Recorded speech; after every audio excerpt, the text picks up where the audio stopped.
You have two choices in life: follow society or follow your heart. Most people choose the first. They think there's safety in numbers, and if they do what everybody else does, then they'll get by. But what if you don't want to just get by? What if you believe your life could be greater than mediocre? Do you want something more than comfort and security? If you do, then you'll have to follow your heart. In theory, this sounds like an exciting way to live. You tap into your intuition and away you go. Live your dreams, follow your passion, and do what you believe is right. Now, books like The Secret will tell you that living this way will attract all kinds of positive outcomes into your life. However, experience tells me something different. I know that following your heart isn't always easy.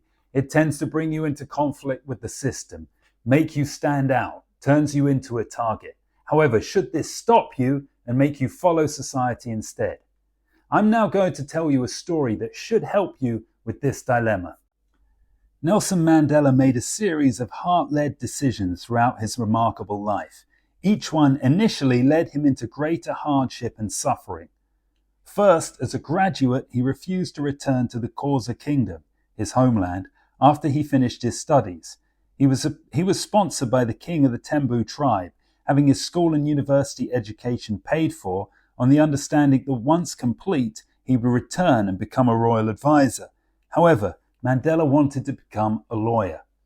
Aware of the injustices that were occurring in his country, he wanted to offer legal assistance to the marginalized and impoverished.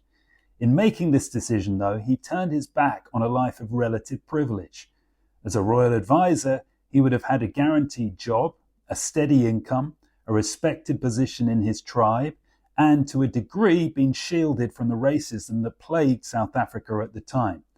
As a newly qualified lawyer, he had to build a practice from scratch, litigate against a racist system, and live in the poverty-stricken township of Soweto. The second time Mandela followed his heart when making a major life decision was when he sought a leadership position within the African National Congress. This occurred in 1952, 4 years after apartheid had been cemented in law, and at a time when the South African government were violently clamping down on resistance. Mandela had a lot to lose by making this decision. He'd built a thriving law practice, was married, and had 2 children. He risked everything he'd worked for, both professionally and personally, to take on this new role. Unfortunately for Mandela, soon after he became a leader in the ANC, his marriage broke down and ended in divorce. Furthermore, he was forced into a nomadic existence, never staying in one town longer than a few months. He took this precaution because the authorities were hunting for him, as it was alleged he was part of an international communist conspiracy to overthrow the government. By 1963, they caught him. He was charged with treason and received a life sentence, narrowly escaping the death penalty.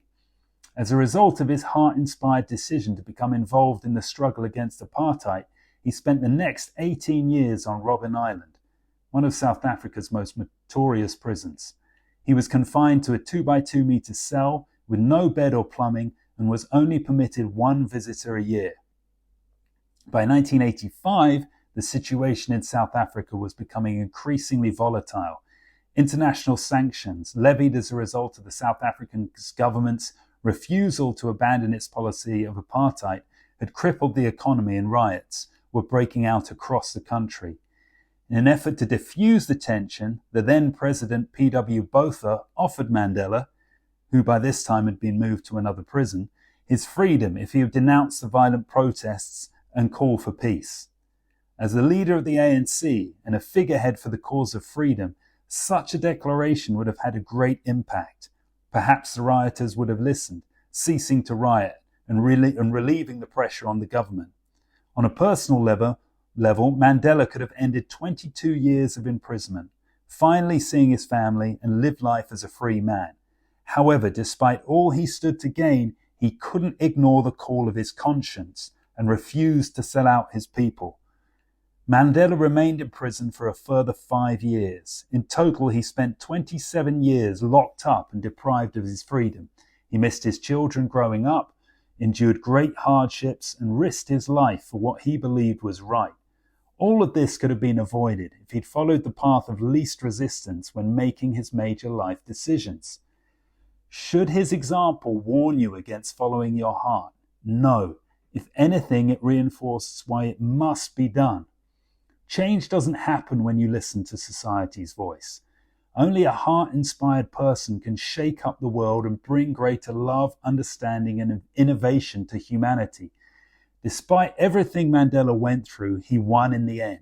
He helped rid an entire nation from the evil of apartheid and became president of South Africa in 1994. Every heart-based decision he made tested him to the limit, but they turned out to be the right choices. Hopefully, Nelson Mandela's story will give you the courage needed to make your own tough decisions. Every factor might be against you when it comes to choosing to follow your heart. However, despite this opposition, you must learn to silence the external noise and connect with what your conscience and spirit is telling you to do. Well, that brings an end to today's video. Thank you for watching. In leaving, I would say please subscribe to the channel, leave a comment below if you want to continue the conversation, and also just be aware that the main part of the video, which I was narrating directly from this book, my fourth book, my most recently released at the beginning of 2024. It's called The Rebel Code. If you want to get a copy of this, well, the digital version at least, I will do a special offer for the next 3 days after this video is released. I will put the digital version of my book on Amazon for just $1. You do need to grab it in the 3 days after this airs, though. Otherwise, I'll have to put the price back up. I can't give a reduction on the paperback version, but there is a paperback version as well. It's one way you can help support the channel. If you've been watching for a while, if you get value from my videos, just buying one of my books is a great help to me, and I really appreciate that. So thanks again for watching, and I'll see you in the next video.